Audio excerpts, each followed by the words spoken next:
veterinary hospital, but it ate this, then you're going to be watching very carefully for vomiting, diarrhea, no stool, loss of appetite. Those are the things you'll be watching for if they decided to eat, the brand new Lego set under the tree. Mm-hmm.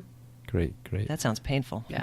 And even, too, when people call their veterinarian, say it's like 9 in the morning, and people say, well, the best thing generally is to bring them into the hospital and have the veterinary staff and the doctors will work on trying to get the product, if it's necessary, to come on out. Mm-hmm. Like if, again, we see a lot from Halloween, again, to the first of the year, we see the xylitol is a real issue. You have that sugarless bubble gum that people put on the counters. The kids eat them and then leave it on the counter. And the dogs get to that, and that can cause liver failure. We see xylitol is a chemical in the gum? Yeah, it's the sugar-free additive. Okay. It's what's put inside sugar-free gum. Mm-hmm. Not every sugar-free product has it, but most of them do. And it begins with an X. It's XYLITOL, so you can't miss. Yeah, and some sugar-free peanut butters have it too. That's become a big problem. Which is a problem because people put their pets' pills in the peanut butter. Or stuff the toys with the peanut butter. Yeah, so you got to stick with Skippy and those kind of things. If you go to the sugar-free ones that people are getting from health food stores to be healthy, they can have xylitol in them. Now, I will have, and we've had that happen, and I will sort of direct people how to get the dog to vomit the gum at home. Mm-hmm. But sometimes if it's someone that I know they can handle it, if you've got a 95-year-old woman that is living alone and panicking, then maybe I would just have them bring them right to the animal hospital. But the sooner you can get those products up, usually within an hour is our ideal window, sometimes 2 hours. But the sooner we can get that up, the better. And just to add to it, and this is actually from personal experience, is, this time of the year, all the mice start coming in and looking for warmth. So we had the mice baits out, and the mice actually, because mice think they're food, had dragged it out of the place we had it. Mm-hmm. My dog found it and ate it, and luckily I saw him chewing on it, pulled it out of his mouth and realized what it was. And we both called I brought him right to the vet, and the vet called poison control. Mm-hmm. And that's actually becoming a more serious problem as we go on, because it used to be they were all anticoagulants, and the treatment was pretty. Once you know that it happened, treatment's pretty straightforward as long as you know that it happened, you catch it in time. There are some newer poisons out there that there's not a lot you can do about. Mm-hmm. They've changed, they've changed what they put in some of these products because of some regulations. And so you're right. It's really important to put them somewhere where the mice can't do that to you and where your animals can't get to them, because for some reason they're always attracted to these things. And they will eat them. Right. I've had dogs find them on the shelf that people put them on and eat them. So it really has to be locked up away and not near your animals. Yep. Garages. Garages is another one, especially when the weather gets a little bit colder. And I won't put them in my house because I have cats, and I don't want cats eating the dead mouse that just ingested it. They happen to die right after ingesting. Yeah, and I think there's even more pet-safe poisons coming out as well. Yeah. Yeah. So as far as the plants and the greens that we're bringing in, so we have, the decorations coming in for the holiday season. Are there any in particular that you think the pet owner should watch out for? No tinsel. Cats eat tinsel, and that will cause an obstruction, and then doesn't digest well. No, it causes an obstruction, and there you are on Christmas Day in surgery. You don't want to do that. Yeah, it tends to just sort of the intestines just become a very tight accordion with any type of string with cats. But Christmas and the tinsel that does it. And the ribbons around presents. Right, you have to be careful with ribbons. Yeah, oh yeah. My presents don't have ribbons on them. Yeah. They're not as pretty as some people's, but it's they safer. Will happen. Yeah, that really is a big thing. And then the other thing too is that they will the water around the tree, depending on what you put into it, you have to be careful with that, because cats and dogs love water. And sometimes, you know how often you have to fill the water bowl, and sometimes they're sitting there and the water bowl's empty and you're like, I forgot to fill it up. But they'll find it if it's underneath the tree. So we always recommend, and I'm sure probably, Len, I don't know if you recommend putting anything in, but we just recommend water. You don't need anything. Just, when the tree is put into the stand, use hot water, as hot as you can. It comes out of the tap, and keep adding hot water, just to soften up the resins. You don't need any additives. It's just extra money spent when you could be spending it on my Christmas present. Absolutely. And then it's safer for the pet. So that's what we're going with. No additives. We've always recommended, but the expert also agrees, so that's perfect. Great, there we go. And Len, is that hot water all season long? All season long. The most important thing is to remember to put it in. Check it every day. Yes. So, just to recap, so if they do get into something, call the vet hospital, and then always have the number for poison control handy. I've called it myself. Worked great. And, they do good. And the dog's alive and well. So. Yeah, and even when you do it, there is a fee for it. But even if they start with poison control, and then they say, well, you have to go to your veterinarian. Your veterinarian will also call, and there's not an additional charge. So I mean, it can be a 10-day stint at the hospital, and poison control will work with you constantly without any additional cost too. So the question for us a lot of times, and I know, Len, you might have to, if you can pronounce the poinsettia. I call it poinsettia. Is that saying it the right way? Bob Steele used to correct us every year. Yes. But I always say poinsettia, too. Okay, good. So everyone, we get those calls like, my cat nibbled on the leaf of the poinsettia. Should I bring them down right away? That's one of the holiday plants that we tell people to relax a little bit about. Okay, it can cause upset stomach and cause irritation around the mouth, but it is extremely rare that it's going to kill any dog or cat. And we usually don't even worry about evacuating it, but just being prepared that they may have some GI problems, some vomiting, diarrhea, and like I said, that salivation that we talked about before. So if we do see them get into the poinsettia, don't panic. Should we give them more water, or? I usually give them some food. Put something else in their mouth so that taste is gone, that irritant is gone. Exactly. That's what we would do with that. But then we have, in a lot of the people will go over with, what do you call them, like formations? What, plant formations? Flower arrangements? Yes, flower arrangements. And there are some deadly things in flower arrangements. Even this time of year, lilies will still be in flower arrangements. And lilies, all parts of a lily are deadly to cats. They will cause kidney failure. So I don't have lilies in my flower arrangements, or I pull them out, because it doesn't matter where you put them in the house, the cat will get to them. So you've got to you shouldn't have those in the house. Great. And the other one that we watch out for is the amaryllis and the cyclamen too. Both those again can cause. You don't want them to. If they get into a little bit, it's probably okay. But the best thing really is not to have those plants in the house. And I think that's really what we want to try to approach. Is there's no reason.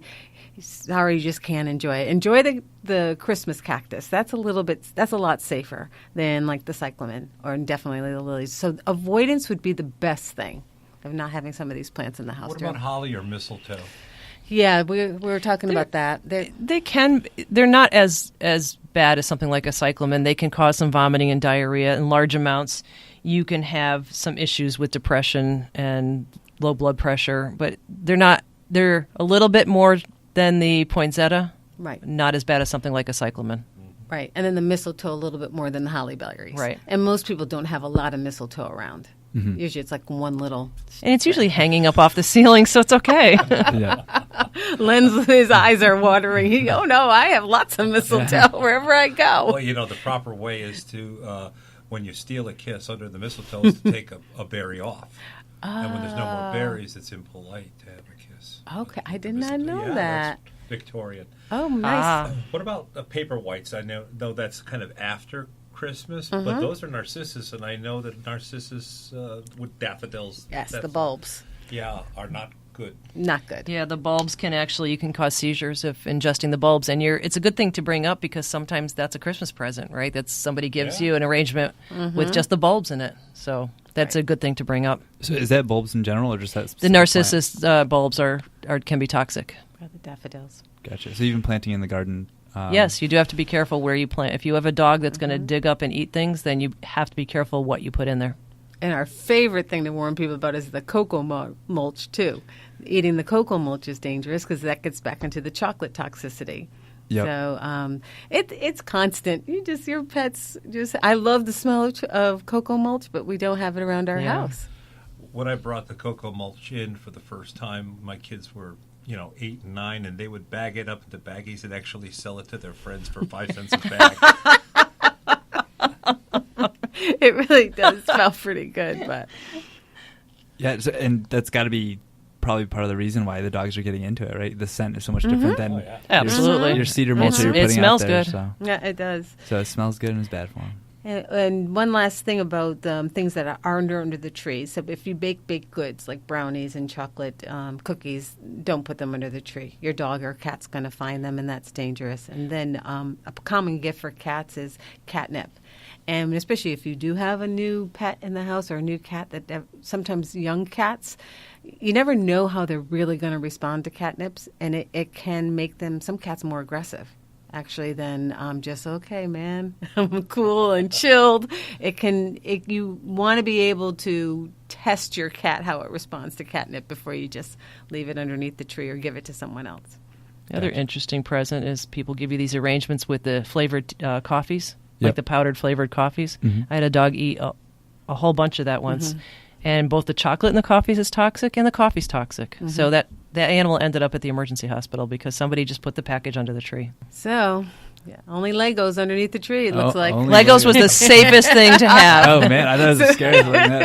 Just thinking about it, what about the fruit arrangements? Is there anything that we have to worry about there? Mm-hmm. The grapes. Grapes are horrendous. Grapes, raisins, if you bake with raisins. Avocados. I don't know if that's in a fruit basket, but those can be dangerous to pets too. But the grapes we're finding that's causing, and people tend to feed their pets grapes. We never knew. It's a fairly recent thing. We don't know why it's toxic. They haven't been able to figure that out yet, and it seems to have a variability from one animal to the other, but that can cause kidney failure. When I was a kid, it used to be fun because it was hard for them to eat the grape, so it was entertainment to roll a grape and watch a dog eat it. Mm-hmm. But well, tell me it's okay for me to eat grapes. Yes, you can still do that. Your kidneys will be fine. Picking the grapes and the mistletoe berries. Well, what about the Christmas tree? Okay. There's a number of different kinds. The real prickly kind that is going to get somebody's nose scratched up, and maybe there's allergies to certain firs versus spruces? Mm-hmm. There can be allergies. You can get itchy. I mean, I guess the other thing I think about with the Christmas tree itself is if you have a dog that's a chewer and you chew a bunch of pine needles into your stomach, that's not going to be good for you. That's irritating and can cause some scratching of the intestine. The other thing is kittens and cats. They love to get in the tree. They love to hop in there. Mm-hmm. And so we know many people that own cats, and they actually tie the tree to the ceiling, so that the tree doesn't fall over. And that was also quite often an issue as well. I used to do when I had kittens, the non-breakables were at the bottom half of the tree. Oh, the ornaments? Yes, because they smash they go flying. But the allergies to trees, we don't see that often. You may have had a situation personally. Yeah, I think I do. Okay. and then you just sort of know, and you'll have to go, do you just go with a fake one now? Well, we took that tree out, and we're going to try a different species of tree this year. Okay. Or maybe there's some medication that needs to be had during. If you want to have a real tree, there might need to be medication during that time, or allergies. Yeah, but I don't see that often. Do you? Not often. You don't know Eddie. It's Terry that's going to need the medication. But in terms of safety of Christmas tree, like the Douglas firs are generally safe, and the spruce, they're not really toxic trees, and those are really the most common ones around here. Anything else in your mind for safety around the holidays? I mean, we covered a ton. No, I think it would be just somewhat repetitive. I really think the thing about the fatty foods and those, because the pancreatitis, we see so many cases of vomiting and diarrhea from after Thanksgiving. Those days after Thanksgiving are really busy. And I think it's important knowing this now to inform your guests who don't have pets that, listen, you don't feed anything. I don't want anything fed to the dog and be stern about it. Or the cat. Right, or if they want to give something, then just have like a little bowl full of kibble and give it, and that's what they can give, because sometimes people want to do that, but it just should be the dog food or the cat food. And keep your alcoholic beverages away from the dog. It's not, some people think it's funny, but alcoholic beverages away from the dog, they can get very sick. Right. Why don't we repeat that animal poison control center number again? Sure. Pretty important, I think. It's 1-888-426-4435, and what you want to be able to tell them is the size, what type of animal, the size of your animal, the amount of the substance that you think was ingested, and how long ago it might have happened. Well, thank you guys both so much for your time this afternoon. You're welcome. I think a lot of pet owners will surely appreciate the heads up as we prepare into the holidays. So that's Dr. Andrea Dennis and Eva Ceranowicz. You can catch them every Saturday at 2 p.m. on WTIC AM Pet Talk. And our website is bloomfieldanimalhospitalct.com. Excellent. Well, thank you guys so much. Thank you.